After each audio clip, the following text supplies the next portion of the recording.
आज सभी की निगाहें बिहार पर रहने वाली हैं, क्योंकि आज एनडीए के उम्मीदवारों की लिस्ट जारी हो रही है। शत्रुघ्न सिन्हा का टिकट कटना तो पक्का माना जा ही रहा है, लेकिन गिरिराज सिंह की नाराजगी को बीजेपी दूर कर पाई है या फिर नहीं, इसका भी पता चल जाएगा आज। 2014 में मोदी लहर में बीजेपी ने बिहार की 40 सीटों में से 22 सीटें जीती थी। रामविलास पासवान और उपेंद्र कुशवाहा की पार्टी को मिलाकर एनडीए ने 31 सीटों पर कब्जा किया था, लेकिन इस समीकरण इस बार बदल दिया गया है। 2014 में नीतीश कुमार मोदी के खिलाफ थे, लेकिन इस बार वो एनडीए के साथ हैं। नीतीश के गठबंधन में आने के बाद बीजेपी और जेडीयू 17 सीटों पर चुनाव लड़ रहे हैं, जबकि एलजेपी के खाते में 6 सीटें आई हैं। बीजेपी ने पिछली बार 22 सीटें जीती थी, लेकिन इस बार उसके पास 17 सीटें ही हैं, इसीलिए माथापच्ची ज्यादा है इस बार। बीजेपी जिन 17 उम्मीदवारों को टिकट दे सकती है, उनमें पटना साहिब से शत्रुघ्न सिन्हा की जगह केंद्रीय मंत्री रविशंकर प्रसाद हैं। गिरिराज सिंह की सीट नवादा इस बार एलजेपी के हिस्से में गई है। तो लोकसभा चुनाव के लिए बीजेपी की दूसरी लिस्ट जारी की गई। शुक्रवार देर रात तक चली सीईसी की बैठक में 36 उम्मीदवारों के नाम पर मुहर लगी। बीजेपी की दूसरी लिस्ट में आंध्र प्रदेश की 23, महाराष्ट्र की 6, ओडिशा की 5, मेघालय और असम की एक सीट पर उम्मीदवार घोषित किए गए। बीजेपी के राष्ट्रीय प्रवक्ता संबित पात्रा ओडिशा की पुरी और बसंत पांडा कालाहांडी से उम्मीदवार बनाए गए। देर रात तक चली सीईसी की बैठक के बाद बीजेपी ने लोकसभा उम्मीदवारों की लिस्ट जारी की। बीजेपी की इस दूसरी लिस्ट में आंध्र प्रदेश की 23, महाराष्ट्र की 6, ओडिशा की 5, मेघालय और असम की एक सीट पर उम्मीदवार घोषित किए गए हैं। बीजेपी के राष्ट्रीय प्रवक्ता संबित पात्रा को ओडिशा की पुरी और बसंत पांडा को कालाहांडी से उम्मीदवार बनाया गया है। वहीं महाराष्ट्र की पुणे सीट से गिरीश बापट को टिकट दिया गया है। बसंत पांडा जी, हमारे उड़ीसा के ही नेता सुरेश पुजारी जी और हमारे प्रवक्ता संबित पात्रा जी, इनके नाम उसमें जुड़े हैं, जिनको हम लोगों ने जारी किया है। और कल परसों में फिर और भी जो जिनके नॉमिनेशंस फर्स्ट फेज में और सेकंड फेज में हैं, वो हम क्लियर करेंगे। इससे पहले गुरुवार को होली के दिन बीजेपी ने 184 उम्मीदवारों की पहली सूची जारी की थी। इन दोनों सूची को मिलाकर बीजेपी अब तक 220 उम्मीदवारों के नाम का ऐलान कर चुकी है। इसके अलावा बीजेपी केंद्रीय चुनाव समिति को पंजाब और चंडीगढ़ के उम्मीदवारों की लिस्ट सौंपी जा चुकी है। सूत्रों के मुताबिक चंडीगढ़ से किरण खेर और संजय टंडन का नाम है। अमृतसर से हरदीप सिंह पुरी और राजेंद्र मोहन छिम्मा का नाम है। गुरदासपुर से स्वर्ण सालरिया, कविता खन्ना और दिनेश सिंह बब्बू का नाम है। होशियारपुर से विजय सापला और विधायक समोवीर का नाम है। इसके अलावा सूत्रों की खबर है कि गोवा के दोनों मौजूदा सांसदों को ही फिर से उम्मीदवार बनाया जाएगा।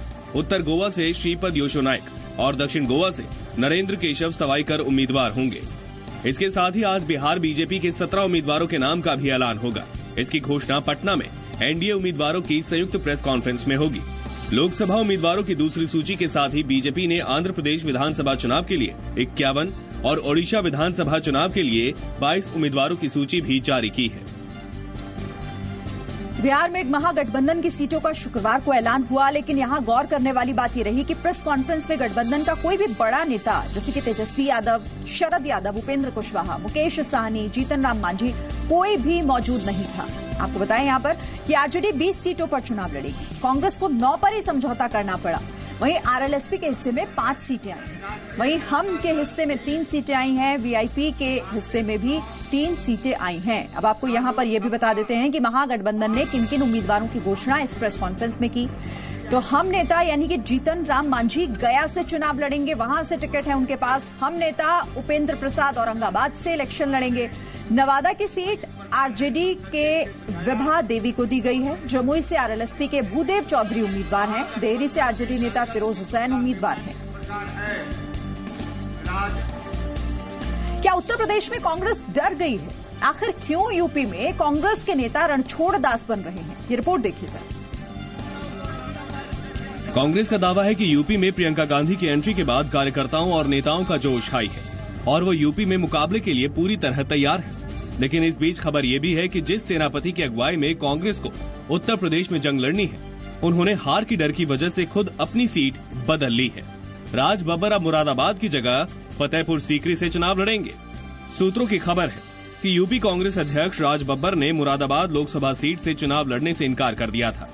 राज बब्बर को यहाँ का सियासी समीकरण अपनी जीत के मुताबिक नहीं लग रहा है, इसीलिए अब उन्हें फतेहपुर सीकरी से टिकट दिया गया है। अब छोटे छोटे क्षेत्रीय दलों के साथ गठबंधन करने को मजबूर है, वो भी उनकी शर्तों पर। तो पहले दौर के लिए नामांकन चल रहे हैं। 11 अप्रैल को पहले दौर के लिए मतदान होना है। सभी दलों ने अपने स्टार प्रचारकों की एक लिस्ट तैयार कर ली है। बीजेपी की तरफ से यूपी में प्रचार की शुरुआत सीएम योगी आदित्यनाथ करने वाले हैं। बीजेपी के 184 उम्मीदवारों के नाम के ऐलान के बाद अब पार्टी चुनाव प्रचार की ओर अपना ध्यान केंद्रित करेगी। यूपी के सीएम योगी आदित्यनाथ लोकसभा चुनाव प्रचार अभियान का शंखनाद 24 मार्च को सहारनपुर और मथुरा में रैली से करेंगे। इसके बाद 26 मार्च को योगी आदित्यनाथ गोरखपुर और प्रधानमंत्री नरेंद्र मोदी के संसदीय क्षेत्र वाराणसी में भी रैली को संबोधित करेंगे। आपको बता दें कि इस बार भी प्रधानमंत्री मोदी वाराणसी से ही चुनाव लड़ेंगे। अपने ट्वीट में योगी आदित्यनाथ ने वंशवाद और परिवारवाद पर भी निशाना साधा। बीएसपी अध्यक्ष मायावती ने एक बार फिर प्रधानमंत्री मोदी पर हमला करते हुए कहा है कि पीएम की देखा देखी सारे बीजेपी नेता और मंत्री चौकीदार बन गए। मायावती ने ये भी कहा कि क्या देश को बेरोजगारी और बदहाली के आंकड़े छिपाने वाला चौकीदार चाहिए। इसके साथ ही आपको ये भी बता दें कि बहुजन समाज पार्टी ने अपने 20 स्टार प्रचारकों की सूची जारी की है। इस लिस्ट में मायावती पहले नंबर पर है, सतीश मिश्रा दूसरे नंबर पर, जबकि तीसरे नंबर पर मायावती के भतीजे आकाश आनंद को रखा गया है। आपको बता दें कि कुछ महीने पहले लंदन से एमबीए करके लौटे आकाश फिलहाल बहुजन समाज पार्टी का सोशल मीडिया सेल देख रहे हैं। दिल्ली एनसीआर के हर मोहल्ले में कश्मीर से आए लोग सालों से घूम घूम कर शॉल बेचते आ रहे हैं। ऐसे शॉल वालों को हम अपने घर में बुलाते हैं, घर में ही उनसे मोलभाव भी कर लेते हैं, शॉल भी पसंद करते हैं। लेकिन शुक्रवार को दिल्ली से एक ऐसी खबर आई जो एक बड़ी चेतावनी है। दिल्ली पुलिस की स्पेशल सेल ने लाल किला के पास से जैश के एक आतंकी को गिरफ्तार किया है। आतंकी का नाम सज्जाद खान उर्फ साजिद है।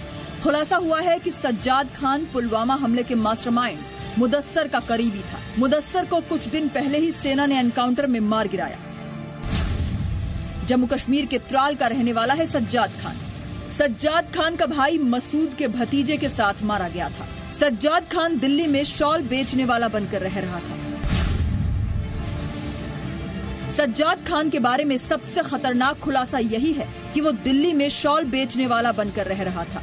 कश्मीर से हर साल सर्दियों में शॉल का कारोबार करने कई कश्मीरी दिल्ली आते हैं। शॉल बेचने वाला हर कश्मीरी आतंकी नहीं होता, लेकिन सज्जाद की गिरफ्तारी के बाद कुछ सावधानियां जरूरी हैं। कश्मीरी शॉल वालों को किराए पर मकान देने से पहले पुलिस वेरिफिकेशन जरूर कराएं।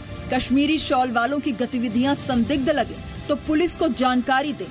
कश्मीरी शॉल वालों को घर के भीतर एंट्री देने के बजाय घर के बाहर ही शॉल दिखाने को कहें। कश्मीर से कई कारोबारी दिल्ली आते हैं। आतंकी इसी का फायदा उठा सकते हैं, इसीलिए आप भी सावधान रहें। कश्मीर के लोग आतंकियों की मदद के लिए सेना पर पत्थर फेंकते हैं, आतंकियों को अपने घर में छिपाते हैं। लेकिन आतंकियों ने सेना से बचने के लिए 11 साल के एक बच्चे को बंधक बना दिया। आतंकियों की वजह से 11 साल के बच्चे की मौत हो गई। जम्मू कश्मीर के बांदीपुरा जिले के हाजिन में एनकाउंटर के दौरान एक 11 वर्षीय बच्चे की मौत हो गई।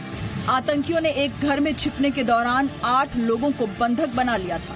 सुरक्षा बलों ने 7 बंधकों को निकाल लिया, लेकिन 11 साल का बच्चा आतंकियों के चंगुल में फंसा रहा। बच्चे के माँ बाप आतंकियों के सामने गिड़गिड़ाते रहे, लेकिन आतंकियों ने बच्चे को नहीं छोड़ा।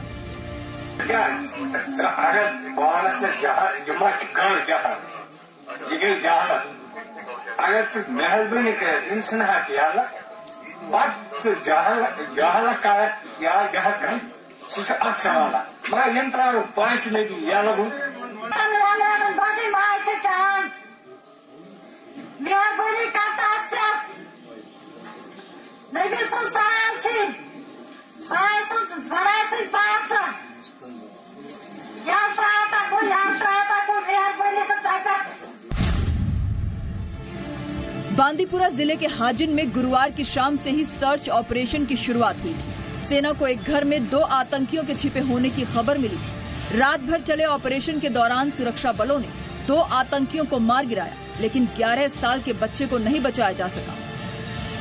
मुठभेड़ में मारे गए दोनों आतंकी पाकिस्तानी थे। आतंकी अली भाई कश्मीर में 4 साल से सक्रिय था। अली भाई A++ कैटेगरी का आतंकवादी था। अली भाई को लश्कर ने कश्मीर नॉर्थ का कमांडर बनाया था। दूसरा आतंकी हुबैब भी लश्कर का आतंकी था। आतंकी हुबैब भी पाकिस्तान का रहने वाला था। अली जो है काफ़ी दिनों से, लगभग पिछले 2 से 3 साल से वो नॉर्थ कश्मीर में अलग अलग जिलों में जाके ऑपरेट कर रहा था, तो उस लिहाज से एक बड़ा सक्सेस है। आतंकियों से भारी मात्रा में हथियार भी बरामद किए गए हैं। पिछले 24 घंटे में जम्मू कश्मीर में आतंक पर सेना ने बड़ा प्रहार किया है। शोपियां में भी कई घंटे की मुठभेड़ हुई, जिसमें एक आतंकी के मारे जाने की पुष्टि हो चुकी है। बारामूला में आतंकियों से मुठभेड़ के दौरान 2 आतंकियों को मार गिराया गया है। सोपोर में भी सेना ने एक आतंकवादी को ढेर कर दिया। हाजिन में 2 लश्कर के आतंकी मारे गए। सेना के एक्शन में 3 पाकिस्तानी आतंकवादी मारे गए हैं। शोपियां और सोपोर में अब भी आतंकियों के खिलाफ ऑपरेशन चल रहा है, जबकि बांदीपोरा और बारामूला में सेना का मिशन पूरा हो चुका है। कश्मीर में आतंकियों के खिलाफ सेना का ऑपरेशन जारी है, तो वहीं एलओसी पर पाकिस्तान को भी करारा जवाब दिया जा रहा है। पिछले 3 से 4 दिन में पाकिस्तान लगातार फायरिंग कर रहा है, जिसका खामियाजा उसे अपने सैनिकों की जान और चौकियों के नुकसान के रूप में चुकाना पड़ रहा है। पाकिस्तान कई दिनों से लगातार सीज फायर का उल्लंघन कर रहा है और भारत लगातार इसका जवाब दे रहा है। भारत की जवाबी कार्रवाई में पाकिस्तान को बड़ा नुकसान हुआ है। सुंदरबनी और नौशेरा सेक्टर में भारत ने बड़ी कार्रवाई की है। भारत की ओर से गोलीबारी में पाकिस्तान को भारी नुकसान हुआ है। भारत की गोलीबारी में पाकिस्तान की कई चौकियां तबाह हो गई हैं। पाकिस्तान बंकर और चौकियों में मौजूद पाक सेना के जवानों के मारे जाने की खबर है। पिछले 3 दिनों से भारत पाकिस्तान को सीमा पर सबक सिखा रहा है।